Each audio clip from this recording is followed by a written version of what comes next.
ನಮಸ್ತೆ, welcome to Kusuma's kitchen. ಇವತ್ತು ನಾನು ಮಾಡುತ್ತಿರುವ ಅಡಿಗೆ ಉದ್ದಿನ ಬೇಳೆ ಹಾಲು. ಇದಕ್ಕೆ ಬೇಕಾಗುವಂತಹ ಸಾಮಾನುಗಳನ್ನು ನೋಡೋಣ ಬನ್ನಿ.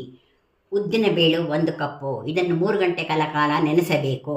ಅರ್ಧ ಕಪ್ಪು ಬೆಲ್ಲ, ಅರ್ಧ ಕಪ್ಪು ತೆಂಗಿನ ಹಾಲು, 2 ಏಲಕ್ಕಿ. ಮಾಡುವ ರೀತಿಯನ್ನು ನೋಡೋಣ ಬನ್ನಿ.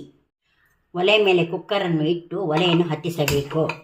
ಅದಕ್ಕೆ ನೆನೆಸಿರುವಂತಹ ಉದ್ದಿನ ಬೇಳೆಯನ್ನು ಹಾಕಬೇಕು. ಕುಕ್ಕರ್ ಮುಚ್ಚಳವನ್ನು ಮುಚ್ಚಿ 2 ಕೂಗನ್ನು ಕೂಗಿಸಿಕೊಳ್ಳಿ.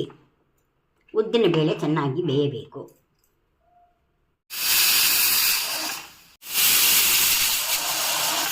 ಈಗ ಕುಕ್ಕರ್ ಆರಿದೆ. ಇದನ್ನು ಮುಚ್ಚಳವನ್ನು ತೆಗೆಯೋಣ. ತೆಗೆದು ಇದನ್ನು ಮಿಕ್ಸಿಗೆ ಹಾಕಿ ರುಬ್ಬೋಣ. ಉದ್ದಿನ ಬೇಳೆಯನ್ನು ಮಿಕ್ಸಿಯ ಜಾರಿಗೆ ಹಾಕಿದ್ದೇನೆ. ಇದನ್ನು ತೆಗೆದುಕೊಂಡು ಹೋಗಿ ರುಬ್ಬಿಕೊಂಡು ಬರೋಣ. ಉದ್ದಿನ ಬೇಳೆ ಚೆನ್ನಾಗಿ ಪೇಸ್ಟ್ ಆಗಿದೆ.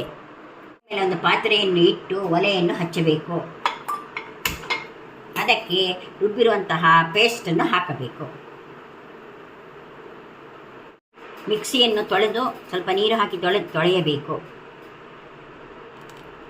ಕಪ್ ನೀರನ್ನು ಸೇರಿಸಿ ಸ್ವಲ್ಪ ಸರಿಯಾಗಿ ಮಿಕ್ಸ್ ಮಾಡಿಕೊಳ್ಳಿ. ನೀರನ್ನು ಹಾಕಿದ ನಂತರ 5 ನಿಮಿಷ ಕುದಿಸಬೇಕು. ನಂತರ ಬೆಲ್ಲವನ್ನು ಹಾಕಬೇಕು, ಯಾಲಕ್ಕಿಯನ್ನು ಹಾಕಬೇಕು. ಹಾಲು ಕುದಿಯುತ್ತಿದೆ. ಇದಕ್ಕೆ ಯಾಲಕ್ಕಿಯನ್ನು ಹಾಕೋಣ, ಬೆಲ್ಲವನ್ನು ಹಾಕೋಣ. ಕೈ ಬಿಡದೆ 5 ನಿಮಿಷ ಕಲ್ಕೋಣ. ಹಾಲು ಕುದಿಯುತ್ತಾ ಇದೆ. ಈಗ ಒಲೆಯನ್ನು ಆರಿಸೋಣ.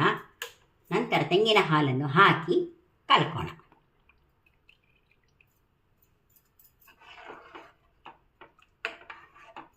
ಆ ಉದ್ದಿನ ಹಾಲು ಕುಡಿಯಲು ರೆಡಿಯಾಗಿದೆ.